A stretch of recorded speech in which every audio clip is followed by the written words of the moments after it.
رولا يموت، أهلا وسهلا فيك عبر موقع شو في جديد. ميرسي، أهلا فيك. عارفين مين رولا يموت اللي ضج الدنيا فيها؟ أنت بنظرك شو بتشوف رولا يموت اللي أنا ضج الدنيا فيها؟ أنا شايف أي من الجميع. تسلم، كلك ذوق. بس خبريني. نشوف موديل بروفيشنال. صح. بس أنا بدي أنت تعرفينا مين رولا. أوكي. رولا يموت، عمري 29 سنة، مخرجة من الجامعة الأمريكية اللبنانية، اختصاصي كل شي خاصه بالإعلام، من راديو، تي في، فيلمز، أكتينج، فوتوغرافينج، كل شي. تدربت بعدة مؤسسات مثل مجلس النواب اللبناني اللي بيفتخر بالإفادة فيها، وبعدة وسائل إعلامية من جرايد، تلفزيونات، وكل شي بخص الإعلام. حاليا أنا بعدني بفترة تدريب as a low shoot editor بالنيوزبيبر، وعم صور دعايات ميك اب لديزاينرز، فساتين، مايوهات. في إذا بدك 3 أغاني نايمين، لأنه يعني كل دايما بيقولوا لي وين الأغاني وين الأغاني، إنه لما يكون في سوبر ستار مثل مايا دياب مين بده يبين؟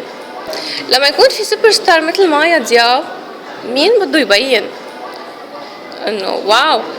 فعشان هيك منايمة الأغاني، إنه ما حدا يحلم يبين قدام مايا دياب.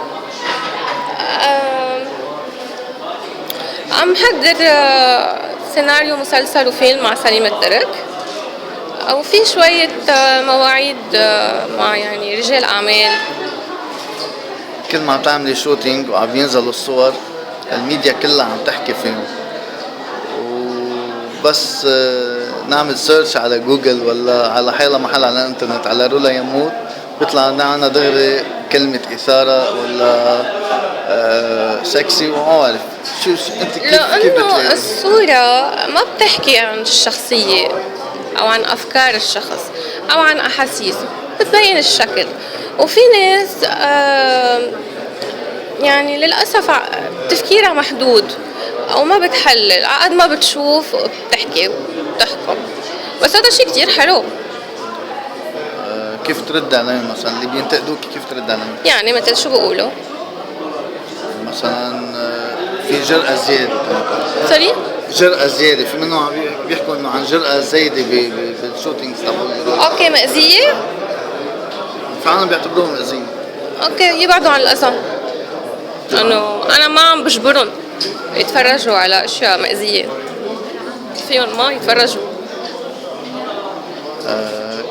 كتير عم يربطوا اسمك باسم شقيقتك هاي فوهبة،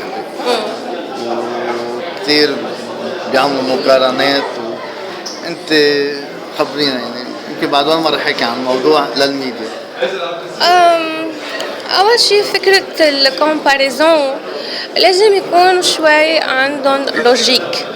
ما فيك تقارن بنت بعصر 20 سنة بامرأة بعصر 40 سنة، بامرأة بعصر 40 سنة، وامرأة صار لها 20 سنة بدومين الفن. أنا أعتبر حاليا عم بلش فريش بعدني، فما فيك تقارن. بدك تقارني من جيل بناتي، من عمري. انتقدت فيلم حلاوة روح عبر الفيسبوك عندك؟ ما انتقدت، سئلت كتير عن الفيلم وما كنت حضريته، فما في جاوب أو أحكم على شيء مش حضريته. بعتولي مثل مقتطفات عن الفيلم، وقلت رأيي ساعتها انه يعني هيفا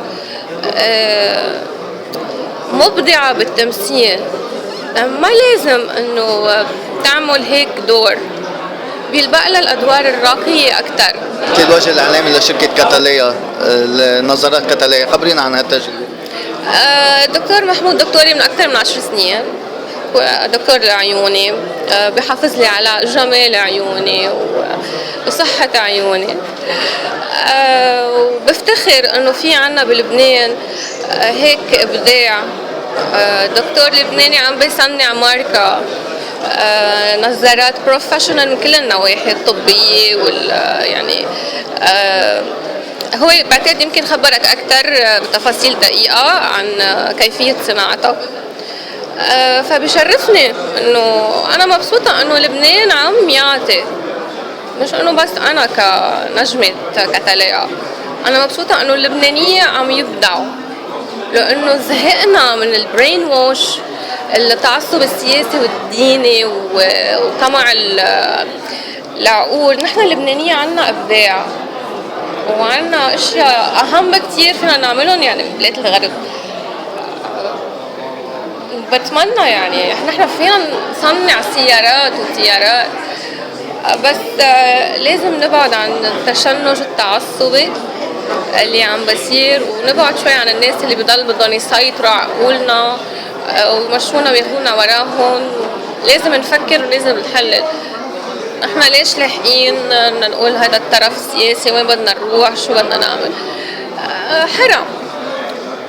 خبرتينا انه في 3 اغاني، فينا نعرف شوية تفاصيل عنهم؟ في غنية مصرية كتير حلوة، وفي وحدة حتموت لداخلها، وفي غنية تانية راب مع ماي كازن محمد يموت، هيز رابر، وفي غنية لبنانية كمان كتير حلوة ومهضومة بس نايمين. مين اللي حتموت تتاخذها؟ نعم؟ مين يلي حتموت تتاخذها؟ وحدة. نعرفها؟ طبعا. انت بتعرفيها؟ ايوه اكيد. رولا نحن بنشكرك على اللقاء وبنتمنى منك كلمة أخيرة لموعى شوف جديد. أنا بدي أتشكرك لأنك جيت، وأنت مش بس عم تدعمني، عم تدعم الصناعة اللبنانية والدكاترة وابتكاراتهم، نشجعهم، هذا أهم شيء. وبالنسبة لموقع شوف جديد، بحبكم كتير وميرسي على كل الدعم، بالتوفيق. Thank you. ميرسي لك.